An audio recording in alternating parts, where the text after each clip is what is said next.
श्री गणेशाय नमः। ओम नमः शिवाय। नमस्कार प्रिय भक्तगणों, हिंदू धर्म में छठ पूजा का विशेष महत्व होता है। यह पर्व 4 दिनों तक चलता है। पंचांग के अनुसार छठ पूजा का यह पावन पर्व हर साल कार्तिक महीने में शुक्ल पक्ष की षष्ठी तिथि को मनाया जाता है। यह व्रत संतान की लंबी उम्र, उत्तम स्वास्थ्य और उज्जवल भविष्य की कामना के लिए रखा जाता है। यह सबसे कठिन व्रतों में से एक माना जाता है।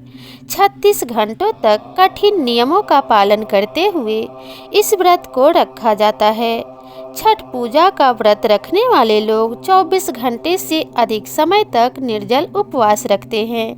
छठ पर्व का मुख्य व्रत षष्ठी तिथि को रखा जाता है, लेकिन यह पर्व चतुर्थी से आरंभ होकर सप्तमी तिथि को प्रातः सूर्योदय के समय अर्घ्य देने के बाद समाप्त होता है। 4 दिनों तक चलने वाले इस पर्व की शुरुआत इस साल कब से हो रही है, आइए जानते हैं।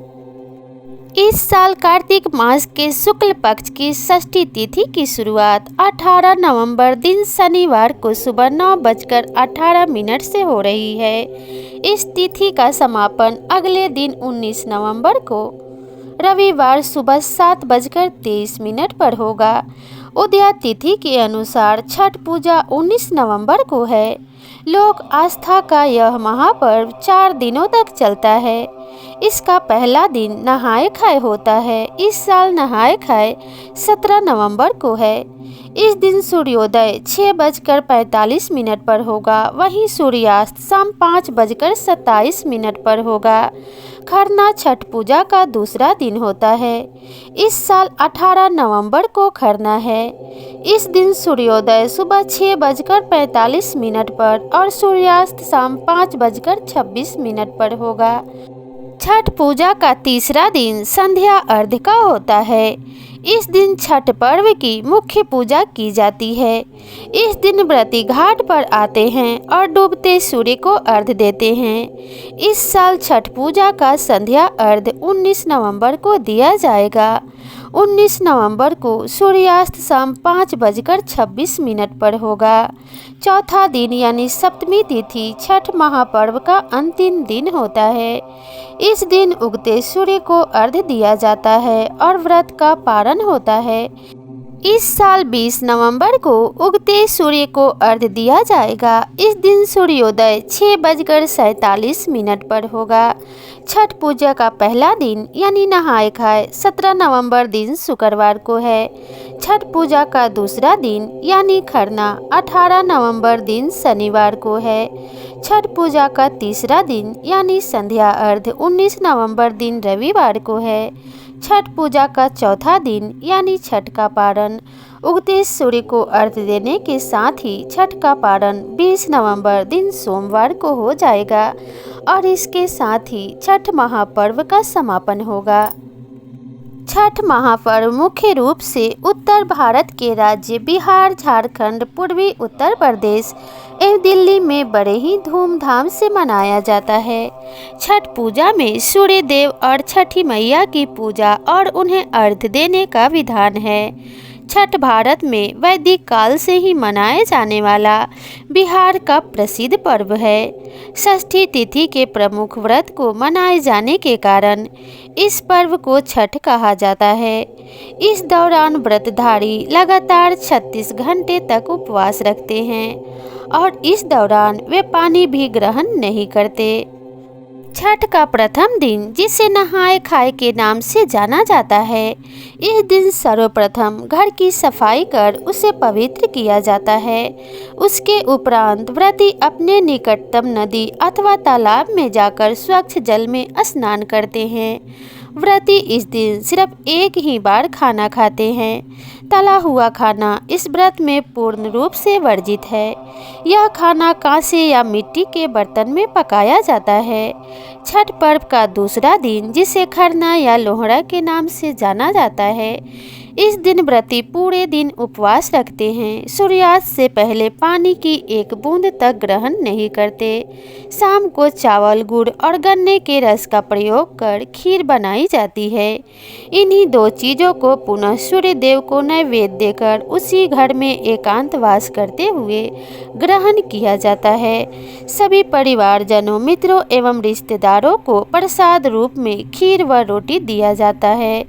इस संपूर्ण प्रक्रिया को खरना कहते हैं। इसके उपरांत व्रती अगले 36 घंटों के लिए निर्जला व्रत धारण कर लेते हैं। मध्य रात्रि को व्रती पूजन के लिए विशेष प्रसाद के रूप में ठेकुआ नामक पकवान बनाते हैं। छठ पर्व का तीसरा दिन, जिसे संध्या अर्घ के नाम से जाना जाता है, छठ पर्व के तीसरे दिन संध्या अर्घ के लिए पूरे दिन सभी परिजन मिलकर पूजा की तैयारियां करते हैं। छठ पूजा के लिए विशेष प्रसाद जैसे ठेकुआ, कचवनियाँ बनाए जाते हैं। छठ पूजा के लिए बांस की बनी हुई टोकरी, जिसे दौरा कहते हैं, उसमें पूजा का प्रसाद व फल डालकर देवकारी में रख दिया जाता है। वहाँ पूजा अर्चना करने के बाद शाम को एक सूप में नारियल, 5 प्रकार के फल और पूजा के अन्य सभी सामान लेकर दौरा में रखा जाता है।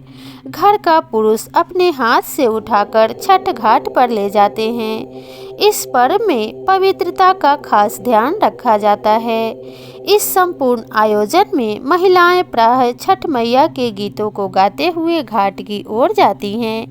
नदी के किनारे छठ माता का चौरा बनाकर उस पर पूजा का सारा सामान रखकर नारियल अर्पित किया जाता है एवं दीप प्रज्वलित किया जाता है। सूर्यास्त से कुछ समय पहले पूजा का सारा सामान लेकर घुटने तक पानी में जाकर खड़े होकर डूबते हुए सूर्य को अर्घ्य देकर 5 बार परिक्रमा की जाती है। चौथे दिन यानी अंतिम दिन सुबह उदयमान सूर्य को अर्घ्य दिया जाता है। सूर्योदय से पहले ही व्रती जन घाट पर उगते हुए सूर्यदेव की पूजा हेतु सभी परिजनों के साथ पहुँचते हैं। संध्या अर्घ में अर्पित पकवानों को नए पकवानों से प्रतिस्थापित कर दिया जाता है, परंतु कंद, मूल, फल इत्यादि वही रहते हैं। सभी नियम विधान संध्या अर्घ के समान ही किए जाते हैं। पूजा अर्चना के समाप्त होने के बाद घाट का पूजन किया जाता है। छठ पूजा के अनुष्ठानों का उद्देश्य ब्रह्मांडीय सौर ऊर्जा जल सेक के लिए भक्त के शरीर और दिमाग को प्रेरणा देता है। केवल सूर्योदय और सूर्यास्त के दौरान ही अधिकांश मनुष्य सुरक्षित रूप से सौर ऊर्जा प्राप्त कर सकते हैं। यही कारण है कि छठ पूजा के त्यौहार में देर शाम और सुबह जल्दी सूर्य को अर्घ्य देने की परंपरा है। प्राचीन काल में ऋषि इसी तरह की प्रक्रिया का उपयोग कर रहे थे। जैसे हम छठ पूजा के दौरान किसी भी प्रकार के ठोस या तरल आहार के बिना करते थे, उसी तरह की प्रक्रिया की मदद से वे भोजन और पानी के बजाय सीधे सूर्य से जीवन के लिए आवश्यक ऊर्जा को अवशोषित करने में सक्षम थे। छठ पूजा की प्रक्रिया भक्त के मानसिक अनुशासन पर केंद्रित है। इसका उद्देश्य भक्त के मानसिक शुद्धता की ओर ले जाना है। कई अनुष्ठानों की मदद से छठ व्रती सभी प्रसाद और पर्यावरण में अत्यधिक स्वच्छता बनाए रखने पर केंद्रित हैं। इस त्योहार के दौरान एक चीज़ जो सबसे ऊपर रहती है वह है साफ सफाई। यह मन और शरीर पर एक महान विषहरण प्रभाव डालता है, क्योंकि इसके परिणाम स्वरूप जैव रासायनिक परिवर्तन होते हैं। 36 घंटे के लंबे उपवास से शरीर का पूर्ण विषहरण होता है। प्राकृतिक प्रतिरक्षा प्रणाली शरीर में मौजूद विषाक्त पदार्थों से लड़ने के लिए बहुत अधिक ऊर्जा का उपयोग करती है।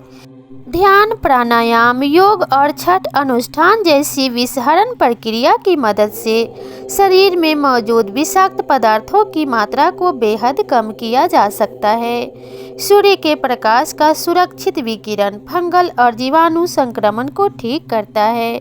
छठ पूजा के परिणाम स्वरूप रक्त प्रवाह द्वारा अवशोषित ऊर्जा श्वेत रक्त कोशिकाओं के कार्य में सुधार करती है। साथ ही सौर ऊर्जा हार्मोन के स्राव को भी संतुलित करता है। इस प्रकार से छठ महापर्व धार्मिक तथा वैज्ञानिक दृष्टिकोण से भी बहुत महत्वपूर्ण है। इसलिए पूरी श्रद्धा और विश्वास के साथ इस पर्व को मनाना चाहिए। यह छठ व्रत आपके सभी मनोकामनाओं को पूर्ण करने वाला हो। इसी कामना के साथ आपसे विदा लेते हैं। मिलते हैं अगले वीडियो में नई जानकारी के साथ। तब तक के लिए राधे राधे।